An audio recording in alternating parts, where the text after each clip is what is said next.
Hereditary is a 2018 film that very quickly has been developing a very strong reputation in the horror genre, and also its director, Ari Aster, has been quickly developing a very solid reputation in the horror genre as a director as well. Directing this, also directing Midsummer, which is also a very acclaimed film.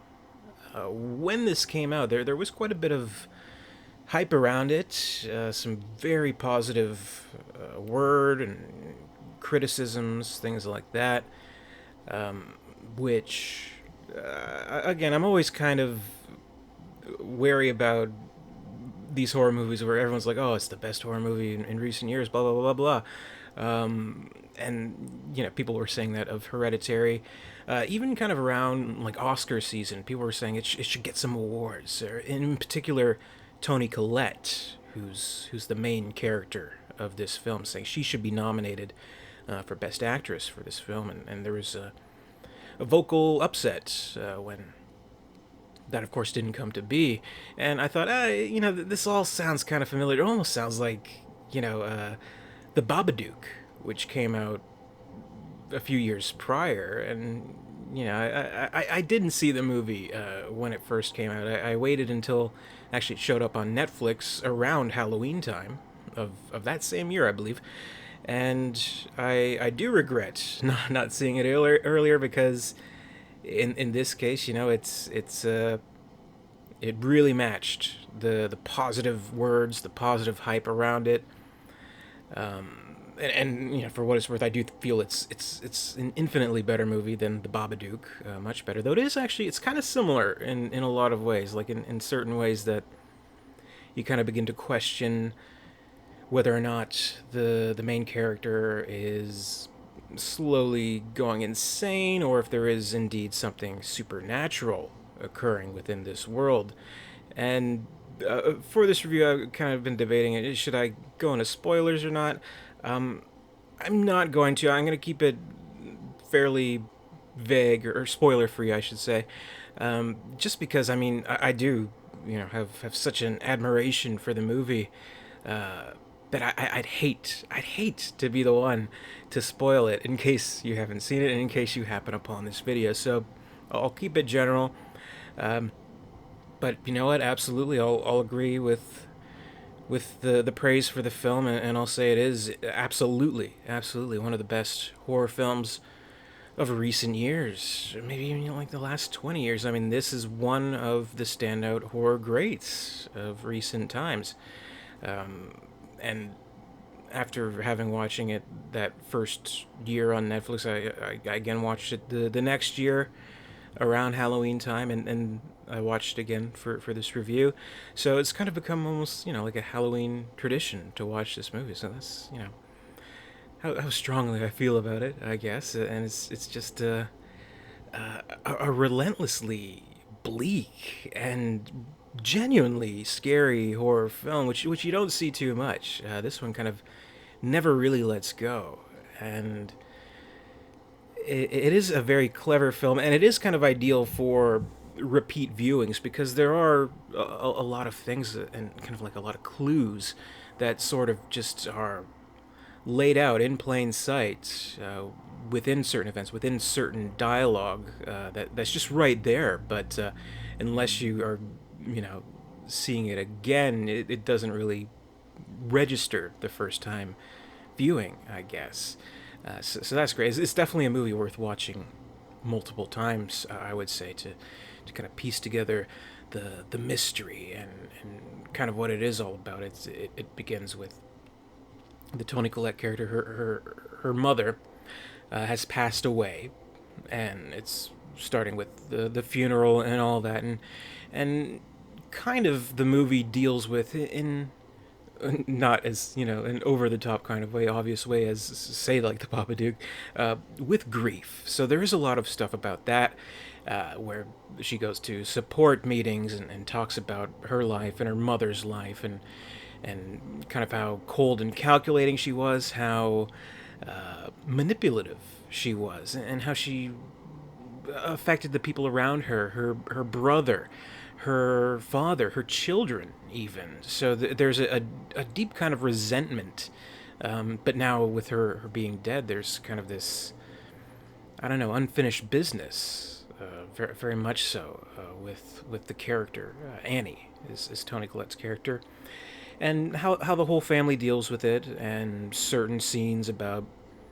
dealing with grief and kind of placing certain blame on one another, and really heated kind of conversations until certain things start revealing themselves, and certain truths begin to unearth, and it does become this very morbid and frightening mystery that unfolds with Annie and with the entire family. And part of what makes this so good is its performances. I mean, Toni Collette, she's absolutely fantastic. Yes, absolutely.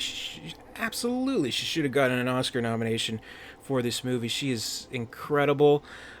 Everything that her character goes through, all this, turmoil and this kind of madness that takes over, and panic, and having to kind of keep the family unit together, but it's falling apart around her, and the kind of the guilt she feels about that. It's absolutely incredible. It's a great performance, and Gabriel Byrne as well, who is playing the husband who's trying to understand, but he has his limits as well, and both of them were executive producers on the film, so I guess they kind of had like a stake in making this movie work as well as it does, and that absolutely shows. Also, the younger actors, the child actors, we have the children, Peter, Alex Wolff, and Charlie, Millie Shapiro. They're both great, absolutely terrific performances, with great conviction, great realism, really selling the whole kind of plight of this family unit that is kind of falling apart. But I will say it's not family drama first and foremost. It is a horror movie, so I'll say if you are kind of expecting it to lean towards the paranormal, the occult, let's say, it doesn't disappoint in that area, and there's a lot of steps along the way and clues along the way that guide us into that, and certain characters we meet, and certain revelations that are discovered as the film nears its conclusion, and it's a good one. It's a really really good ending, I would say. And the thing is, the movie is just so well done in creating its scares.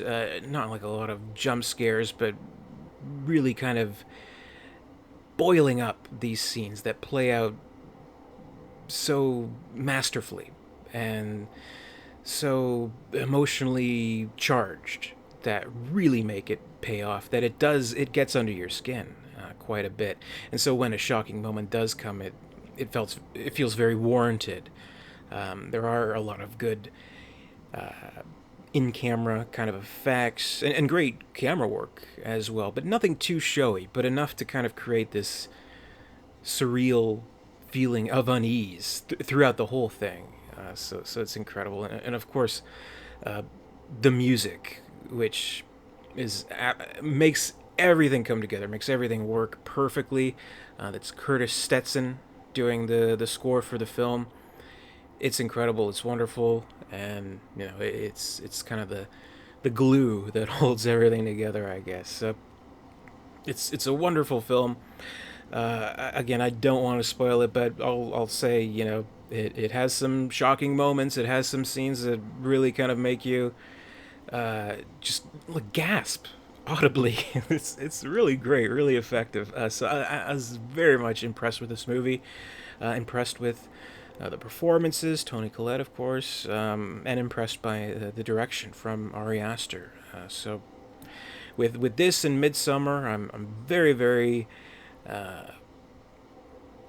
very much looking forward to whatever he may come up with next. I mean, this really was a breakthrough film. Really kind of took me by surprise, and it's a film that that I would absolutely call a new favorite. One of the best horror films. One of my new favorite horror films, actually. So, well worth watching. Well worth watching over and over again. Is kind of a Halloween tradition.